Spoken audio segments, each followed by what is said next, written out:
こんにちは、はるなです。この動画はリスニングとスピーキングを同時に上達することができます。最初にちょっと見てみましょう。これは学校です。これは学校です。これは学校です。This is a school. これは学校です。その後、リピート練習、シャドーイング練習もしてスピーキングのレベルも上げましょう。まずは3つのスピードで聞いてみましょう。これは兄の鉛筆です。これは兄の鉛筆です。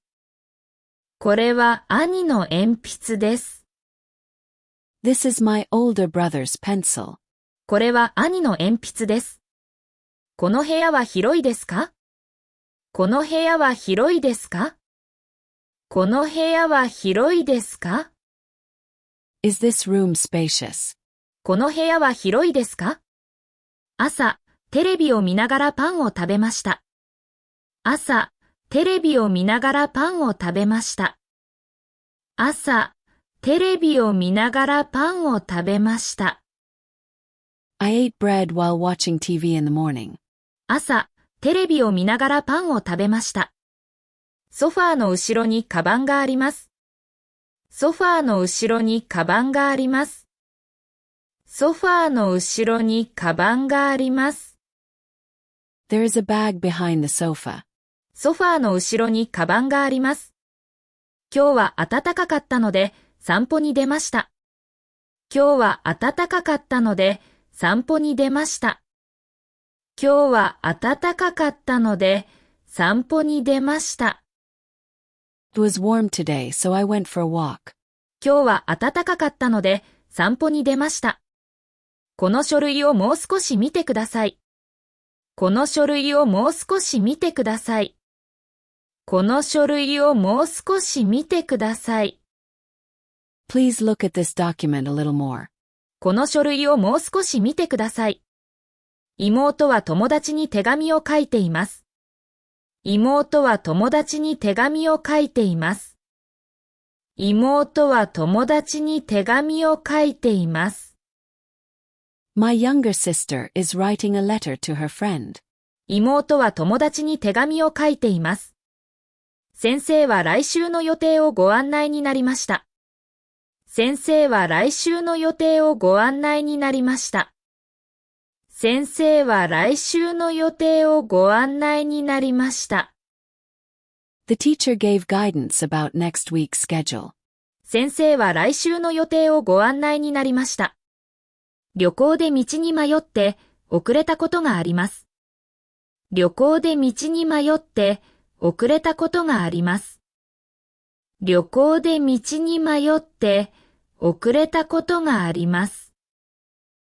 I've gotten lost during a trip and ended up being late before.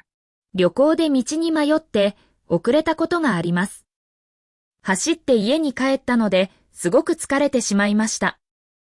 走って家に帰ったのですごく疲れてしまいました。走って家に帰ったのですごく疲れてしまいました。I ran home, so I ended up extremely tired. 走って家に帰ったのですごく疲れてしまいました。毎日の動画を続けるために高評価ボタンで応援お願いします。今度はフレーズを繰り返して練習しましょう。これは兄の鉛筆です。この部屋は広いですか？朝、テレビを見ながらパンを食べました。ソファーの後ろにカバンがあります。今日は暖かかったので散歩に出ました。この書類をもう少し見てください。妹は友達に手紙を書いています。先生は来週の予定をご案内になりました。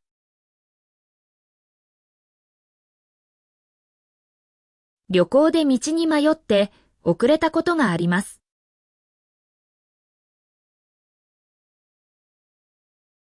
走って家に帰ったので、すごく疲れてしまいました。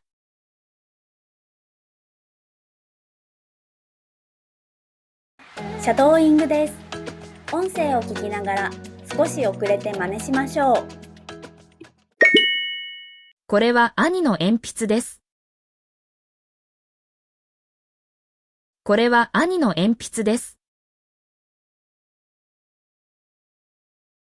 この部屋は広いですか？この部屋は広いですか？朝、テレビを見ながらパンを食べました。朝、テレビを見ながらパンを食べました。ソファーの後ろにカバンがあります。ソファーの後ろにカバンがあります。今日は暖かかったので散歩に出ました。今日は暖かかったので散歩に出ました。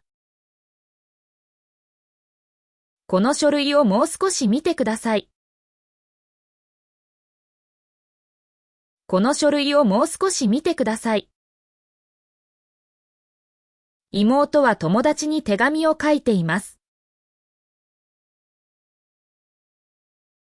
妹は友達に手紙を書いています。先生は来週の予定をご案内になりました。先生は来週の予定をご案内になりました。旅行で道に迷って遅れたことがあります。旅行で道に迷って遅れたことがあります。走って家に帰ったのですごく疲れてしまいました。走って家に帰ったのですごく疲れてしまいました。最後はクイズです。答えがわかったらコメントしてね。出張の時、ホテルで財布をなくしたことがあります。出張の時、ホテルで財布をなくしたことがあります。お疲れ様でした。クイズの答えは明日の動画を見てね。もっと練習したい方はメンバーシップ限定の動画もチェックしてください。英語を聞いて日本語の文を作る練習で1週間の学びをしっかり復習できます。それでは次の動画でまた会いましょう。バイバーイ。